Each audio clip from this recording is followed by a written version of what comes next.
ambitious multi-million-dollar STEM schools project reached a significant milestone on Thursday, November 21st, 2024. About Nigerian education system. Some of you will have some Westerners that are actually visiting Nigerian, but that doesn't mean we fully understand how Nigerian educational system is like. Hi darlings, and welcome back once again to another intriguing, interesting, captivating, and more importantly mind-blowing episode for what we have here on the stable. I mean the stable of vibes upon vibes upon vibes with Chivi. Thank you guys, we are back and better. We are back and better, and thank you for always checking up on me, for your sweet comments, your messages, reaching out to me to be strong and better. Your girl is back, and yes, just like you see according to the title, we're not going to waste much time. We'll delve into the points we have here straight up to looking at what we have. Yes, for Ghana's STEM education. You see, when you talk education, the very best in West Africa, Ghana tops and ranks it all. Yes, I say this thing more often or very often, but sometimes I believe most of you would actually not understand better. But for those who have been following me from my other channel, Civic Inspiration, can attest to the fact that yes, when I tell you that Ghana's educational system, infrastructure, and curriculum is a thing, you will understand. Right here in this video, I want to categorically break it down in bits with this exposition of these video clips that I'm definitely going to be sharing with us. One from my country, Nigeria, to showing us what Nigeria basic education is all about. In a nutshell, video credit to one of our brothers here, who we will look at his own side of explanation, exposition, and story, and showing us what a basic school actually is in Nigeria. Then we will come back again and look at what currently the government of Ghana is actually doing based on their just commissioned STEM education cut across different regions, the different regions in Ghana, by their president and their minister for education. Will definitely, at the end of the day, if you pay attention critically and listen carefully without sentiment and bias, give you now a proper understanding, knowledge, insight, and yes, a satisfaction to yet saying for real if Ghana's education at the end of the day is worth it or not. And on the other hand, seeing what Nigeria will definitely show you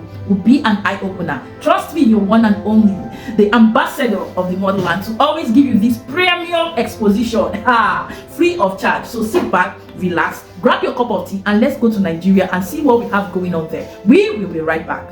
About Nigerian education system. Some of you will have some Westerners that are actually visiting Nigerian, but that doesn't mean we fully understand how Nigerian educational system is like. Nigerian education system is actually divided into three levels. We have the primary education, we have the secondary education, and we have the tertiary education. Now for the primary education now, the classes are divided into 6. We have primary 1, primary 2, primary 3, primary 4, primary 5, primary 6. Actually the word primary has actually been changed now. It has changed to basic 1, basic 2, basic 3, basic 4, basic 5, basic 6. Still talking about the same thing. But for private schools have actually inserted some other classes to those 6. But those other classes like kindergarten, like creche, like nursery, they are not actually recognized by the government. So it's just for little children to take care of them, to prepare them for the primary school. But for government school, there was nothing like that. Just starting from basic 1 to basic 6. That is for primary school. Then for secondary school, which is what is called high school in North America, that one is divided into 2. We have the junior secondary school and we have the senior secondary school. In junior secondary school, there are 3 classes. We have our GS1, GS2, GS3. In fact, that one has also been changed to continuation from primary school, basic 7, basic 8, and basic 9. Before, it used to be called junior secondary school 1, junior secondary school 2, junior secondary 3, but it has been changed to basic 7, basic 8, and basic 9. That is for junior secondary school. Now for senior secondary school now, we have senior secondary school 1, that's SS1. We have senior secondary school 2, SS2, and we have senior secondary school 3, which is the last class. So we have SS1, SS2, SS3. So when a child leaves there, that child can go to tertiary institution, which also called higher institution. Under higher institution, we have 4 branches. We have College of Education, for those who wish to become teachers. We have polytechnic. We have technical school, those that teach you how to build things, how to construct things, and we have universities. So those are the classes of education that we have. So for this, we can actually be talking about primary school. You'll be seeing in the video. All right, and now I want to tell you how students were actually selected. How students are selected for admission into primary school. They do not use age. What they actually use is a very, very funny thing, which I'll be telling you later in the video. It's a very, very funny thing, though it has been stopped. But back then, that was what they used to admit us into primary school. It was a very, very funny. I can't even imagine who actually thought that thing up as a criteria for admitting our children into primary school. Okay, having said that, I want to tell you a little story about my primary school before I show you around. My primary school is a public school, and public schools are not well funded in Nigeria. You know, when you see my school to Pepita and also like that. My primary school is now, there's no fence and there was no security men. So whenever we go to holiday, hoodlums, they used to come there to smoke marijuana and other things. The hoodlums, they would come there to do that. And after smoking the marijuana and some other things, they would defecate in our lockers.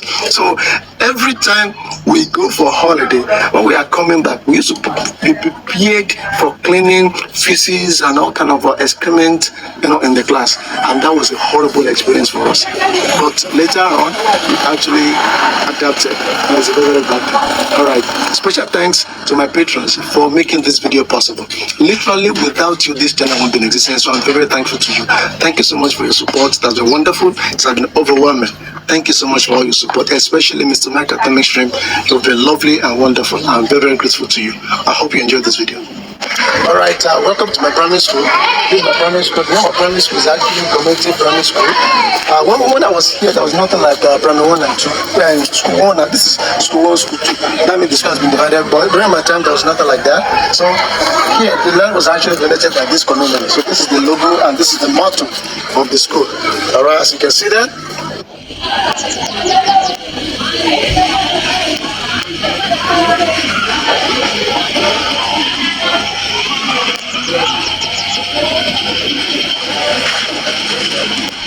To primary school, public primary school, you have to, that child must be able to raise their hand over their head, and their hand, the finger, must be able to touch their ears. It actually causes a lot of problems.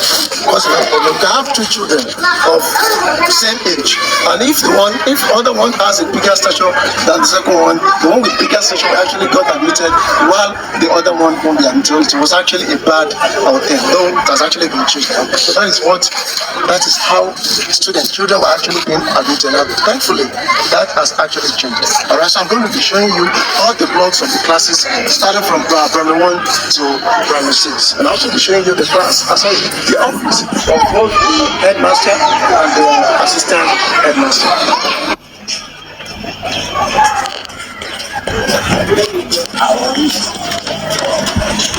Alright, this is the primary 1, the first class of the school.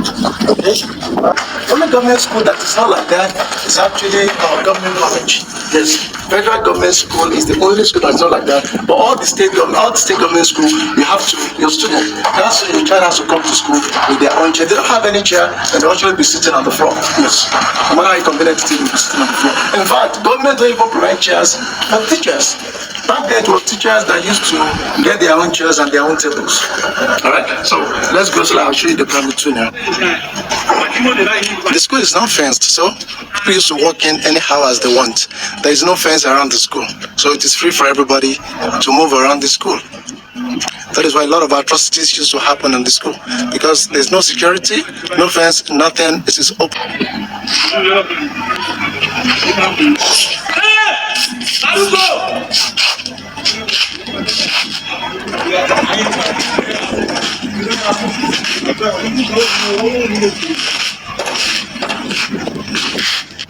Alright, this is primary 2. This is our second class, primary 2. As you can see, we have actually primary 2 is actually divided into 4 arms. So we have our primary 2A, primary 2B, primary 2C, and primary 2D. These 2 blocks, they are actually primary 2. When we go to primary 2, the population actually increased. So we have that. In primary 2, the teachers that we had back then used to separate to us back then. And this is where we used to, this is our cafeteria. Here is our cafeteria. This is where the food seller station. So this is where we come, buy the food, and we hang around and eat the food. That is how we used to be back then. Now this place, this space is where we have our morning assembly. Where we have our morning assembly. Okay? Then the teacher will be on the veranda addressing the student. I actually have a bad memory a horrible memory in this particular spot.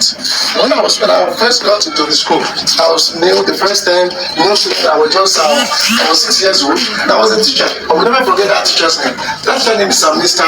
Abimbola. Actually, the moment I saw him, I actually loved him. But as other teachers were calling him Bimbola. As a child, I didn't know the difference between Bimbola and Mr. Bimbola. So he was standing right here. I was the first one on the row. I actually called him Bimbola, and the teacher was holding me. Exactly. What did you see? You see, sometimes when I listen to you Ghanaians, how you always agitate, you ginger, and you want to, you want to strangle your leaders that they are not doing enough. I'm not judging you. I'm not judging you. You have right to, ask for more. It's our right after all to ask for more from our leaders, despite what they give. But at least appreciating the fact that for what they have done is actually what commendable is a thing for me. And when you appreciate people for their good work, they have this, excitement and happiness to even do more and do better. When you encourage them, you applaud them, they actually come out with nothing but their best. Exactly, that's how it is with all human beings. Because sometimes most of us actually think our leaders are not human beings. There is no blood running in their vein and they're acting. They are human beings bound to make mistakes, learn from their mistakes, improve and take corrections. Exactly. They are not perfect, just like you are not perfect. Now, seeing what our leaders, yes, that we say we are the giant of Africa, is giving to us, is dishing out to us when it comes to our educational infrastructure, system and curriculum, will definitely give you an insight and proper understanding of what I am talking about. This is just a minute one. If you followed my series in my other channel, it will definitely shock you. In fact, it will leave you speechless and even crying, knowing what Nigerian students, Nigerian children are going through, the torture, the turmoil they go through when it comes to what their educational system. Can you definitely say we frame this thing up? No, you've heard it for yourself. And in case you want to ask if these schools are in section, my dearest, they are in section, operating fully well. I kid you not. This is where children go to school, sit down just like you've heard and learn. What does it tell you? Now, before we draw our conclusions, let's look at what is going on in the motherland that has been going on there. And let me add to it, everything that you're seeing here is free, freely given, done by the government. Everything free. The word free, emphasis free. Let's look at this and we will be right back. Ambitious multi-million-dollar STEM schools project reached a significant milestone on Thursday, November 21st, 2024, with the successful commissioning of over 80 modern educational facilities across all 16 regions of the country. This transformative initiative forms a part of the government's broader strategy to enhance education and is expected to revolutionize learning by equipping students with skills in science, technology, engineering and mathematics, hence the name STEM project, alongside foundational and technical education. So today, we'll be delving deeper into this commissioning and what it means for the country at large. Be sure to hit the like button right down there, as this helps inform more people. The nationwide event to commission the over 80 STEM schools across all regions was spearheaded by President Nana Addo Dankwa Akufo-Addo, with Vice President Dr. Mahamudu Bawumia and Education Minister Dr. Kaya Osei Duchum officiating at various regional and district ceremonies. These ceremonies, which were held simultaneously across the country, marked a significant step forward in bridging the gap between education and industry demands, ensuring that students are adequately prepared to face the challenges of a modern world. The 80 commission projects include an array of facilities such as STEM-focused senior high schools, E-block for senior high school students, and kindergarten blocks designated to strengthen early childhood education. Notably amongst the completed projects are the Kwasinkwe Model STEM Senior High School in the West Mamprusi district, the Accra STEM Academy in Lankwantanan Madina, and the Ayawaso Model STEM Senior High School in Bibiani and Miaso Bekwai. By prioritizing STEM education, the government has reaffirmed its vision of positioning Ghana as a hub for technological and industrial innovation in West Africa. These schools are set to bridge the gap between education and the demands of a knowledge-driven economy by equipping students with practical skills in robotics, artificial intelligence, engineering, and other emerging fields. Beyond STEM, basic educational facilities such as newly commissioned 12-unit classroom blocks at Salem DA Basic School in Atwaman Punwa and 2-unit kindergarten blocks at communities like Frimasi DA Primary in Asen South demonstrates the government's commitment to ensuring inclusivity and access to quality education. These projects, particularly in rural areas, address long-standing challenges of overcrowding and insufficient infrastructure.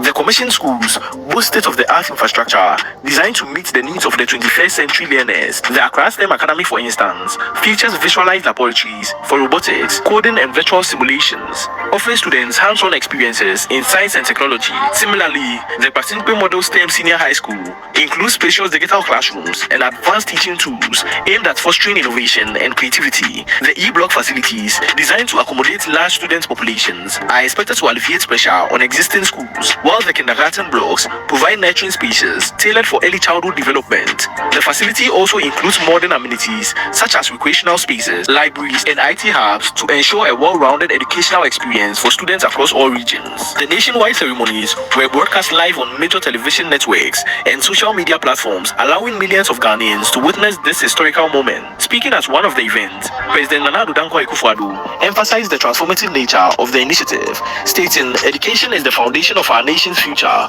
By investing in STEM education and modern infrastructure, we are preparing our youth to become the innovators, leaders, and problem solvers that Ghana needs to thrive in a competitive global environment." Vice President Dr. Mahamudu Bawumia and Education Minister Dr. Yaosei Edutu also underscored the government's resolve to build a resilient education system that prioritizes inclusivity and equips students with skills for the future. Dr. Edutu noted, "This is not just about buildings, it's about creating opportunities for every Ghanaian child to succeed, regardless of their location or background." The Ministry of Education has outlined plans to ensure the sustainability and effective use of these new facilities. Teachers specializing in STEM disciplines are set to undergo continuous professional development to enhance their skills. Additionally, partnerships with local and international stakeholders will ensure the schools remain equipped with up-to-date resources and technology. President Nana Addo Dankwa Akufo-Addo also highlighted plans to replicate this model in underserved areas, stating that more projects are on the horizon to meet the growing demand for quality education. With this expansion, Ghana aims to be at the forefront of Africa's educational transformation, setting the benchmark for other nations on the continent. The commissioning of these projects have sparked excitement and hope amongst parents, educators, and community members. In Pasimpe, parents expressed their relief at the availability of a world-class STEM school in their district, which they believe will save students from traveling long distances to access quality education. Residents in Achumam Ponwa also praised the government's efforts, noting that the new classroom block at Salem BA Basic School will significantly improve the learning environment for primary school students. Similarly, the new kindergarten blocks in communities like Frimase in Asin South were welcomed as a game changer for early childhood education. "This project means everything to us," said the parents in Frimase. "Our children now have access to quality learning spaces that will give them a strong foundation for their future."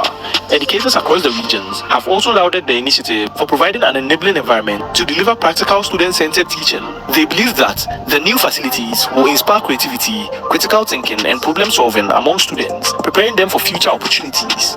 The successful commissioning of Ghana's multi-million-dollar STEM schools stands as a testament to the government's unwavering commitment to transforming the education sector. By prioritizing STEM and providing modern infrastructure, these projects have set the stage for innovation, inclusivity, and excellence in learning. This initiative Now, without sentiment and bias, what are your thoughts? What are your opinions? What do you think?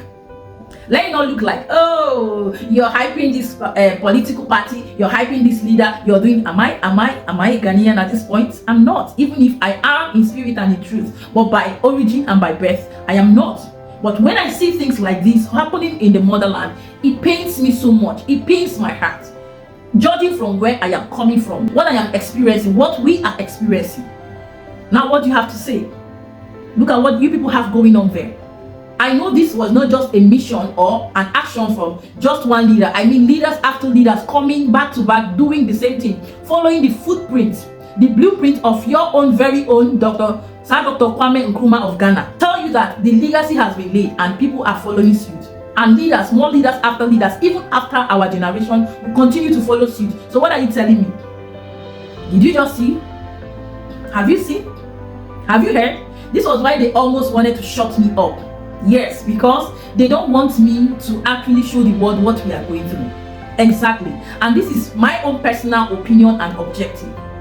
Now, I need you at this point to leave your thoughts, your honest opinion, your input, your objective, constructively and respectfully, and let this conversation continue from there. If this is good for us, tell me. And if this is good for the country Ghana, Also tell me, what do I even know at the end of the day? This is just me rooting out for countries in West Africa to sit up, do better. And where we have people or countries that are doing better, we expose them and show them to the world. My previous video showed how we have gone inventional, global, and innovative. Go down there, binge watch on other of my videos and see interesting and amazing videos that I put up here on this platform. Exactly. And in case you don't know, my goal and objective out here on my channels are to take in countries in West Africa, from West Africa to Africa and Africa to the world. Nothing more, nothing less, because I believe in a win for one is a win for all. And when we come together united as one formidable force, we can go beyond every reasonable doubt to breaking boundaries, breaking records, breaking protocols, doing things that at the end of the day, even the Western European countries will not even know that we have the capacity, the power, the strength, the wisdom, the grace in us to do so. And this platform is specifically made for positivity and no negativity. This is not where we come here to do drama, where we come here to do toxic energy and all whatnot. We come here to do the job of showcasing West Africa, from West Africa to Africa, down to the world at large. Look at China and other fast-rising developing countries. What does it tell you? It tells you that they think fast and they act fast. They are not countries that are so myopic in one circle, doing the same thing, the same mistake over and over again. They are thinking fast, and that's why they are beating the race and topping the race. So what is stopping us as countries in West Africa? Tell me. What? If they can do it, we can do it. And it starts with you, it starts with me. Putting up this positive mindset, positive energy into what is right. Exactly, into what is right. In our own closet, right from the home, because they say charity begins at home. Taking it out to the world. You see how people live in closed doors? It will definitely tell you how they will behave in public. Exactly. And at the end of the day, some people have sold shame and bought disgrace and are moving about with different aim and objective. And that is why I will constantly, no matter what the devil does, always speak up and speak out, so that more people in the map of the world will know that yes, when you talk West Africa, there are countries. Ghana is there topping the list. Looking at Nigeria, which we are praying and anticipating that they wake up and do something. I know we are trying as a country, we are trying our best. But to whom much is given, much is expected. The same thing goes to Ghana, Togo, Cote d'Ivoire, name them, different countries in West Africa. And my prayer and my wish is at the end of the day, God willing, we will definitely try and succeed and beat that record of what? World best countries. World best countries. Exactly, guys. And yes, that brings us to what we have today. I want to say a massive congratulations to the motherland Ghana for what they have going on there. Just recently commissioned STEM education system cut across different regions is actually amazing. Well done to the leaders. Well done to the Minister of Education, the President, leaders after leaders. In fact, every good citizen of the country Ghana, well done. And to whom much is given, much is expected. We are learning. We are taking record. The world is watching. Even China is watching. Keep making us proud in the map of West Africa. And may God continually bless each and every one of you. I want to end this by saying I am wishing you, on behalf of Vibes with Chivi, I am wishing every citizen of the country a successful, a peaceful, and a heartwarming election come 7th of December. God bless Ghana, God bless Nigeria, God bless West Africa, God bless Africa. Exactly. And with this, I will say we've come to the very end of this episode. What are your thoughts, your opinion, your objectives? Leave them all in the comment section and let this conversation continue from there, constructively and respectfully. Exactly. And with this, I will say, if you are yet to like this video, kindly do well by liking this video, sharing this video. If you like what you see here on this channel, please do not make it your last. Do well by joining this family as you hit on that subscription button. Turn on the bell icon next to it so that you always be the first to get notified. Put it on all notifications specifically, yes. And yes, keep vibing to your environment, your surrounding, to nature, to everything positive and not negative. No negative energy, no witchcraft energy. Exactly. Till I see you in my next one. But for now, ciao ciao.